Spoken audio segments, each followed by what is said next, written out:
Bonjour à tous. Dans le texte du jour de la liste de lecture quotidienne, je vous propose un bref passage parfaitement sorti de son contexte. Le voici. Lorsqu'il fut dans la maison, Jésus leur demanda: De quoi discutiez-vous en chemin? Mais ils gardèrent le silence. Indépendamment du contexte dans cet évangile, la question et le silence nous interpellent. Il y a deux lieux ou moments et deux interlocuteurs.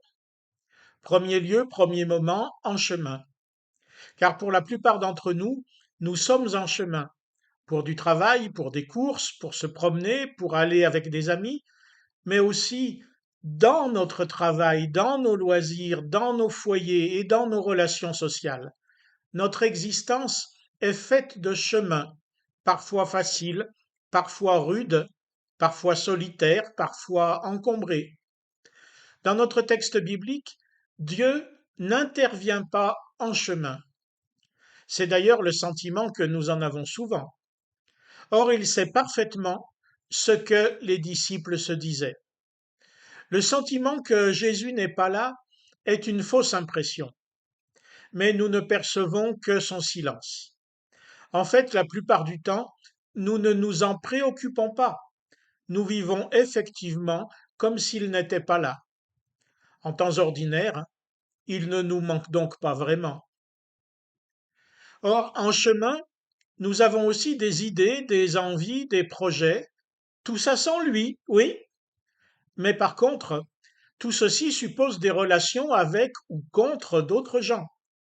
Comment prendre de la distance avec soi-même, avec son existence? C'est qu'il y faut un autre lieu, un autre moment, la maison. Là, c'est Jésus qui prend la parole si on le laisse faire. Pas par voix off, bien sûr, mais vous avez la Bible. Et c'est là que Jésus nous met en face de nous-mêmes, de ce que nous sommes, de tout ce qui se passe de Dieu et des autres dans nos têtes et dans nos existences, de tout ce qui ne nous sert qu'à nous. Et ça nous met mal à l'aise. Comme les disciples dans l'Évangile, nous nous taisons, nous n'osons pas dire. Au culte, ça va. C'est le pasteur ou un lecteur qui prie à notre place. On peut rester spectateur si on veut, pas concerné. Mais seul face à Jésus, c'est plus dur. C'est pour ça que certains ne s'arrêtent jamais à la maison. Ils restent en chemin pour éviter cette rencontre, pour éviter cette question. Ils gardèrent le silence. Mais nous avons besoin de nous poser vraiment. Et où donc se poser, se reposer, sinon en Dieu seul?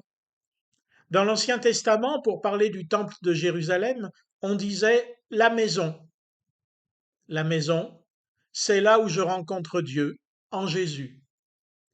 Et comme les disciples, si je me tais, il faudra bien que j'entende Jésus me donner lui-même la réponse et m'expliquer des choses évidentes. Quelle honte pour moi! Il vaut bien mieux que je confesse moi-même devant lui ce qui constitue ma vie et mes pensées sans lui. Parce que je sais bien que ce qui m'occupe, moi, n'est pas conforme à ce que Jésus veut pour moi.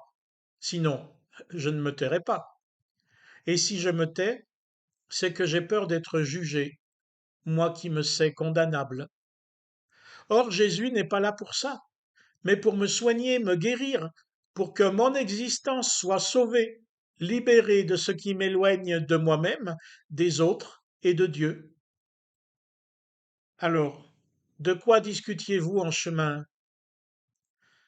Euh, ben voilà, je vais te dire. Bonne semaine.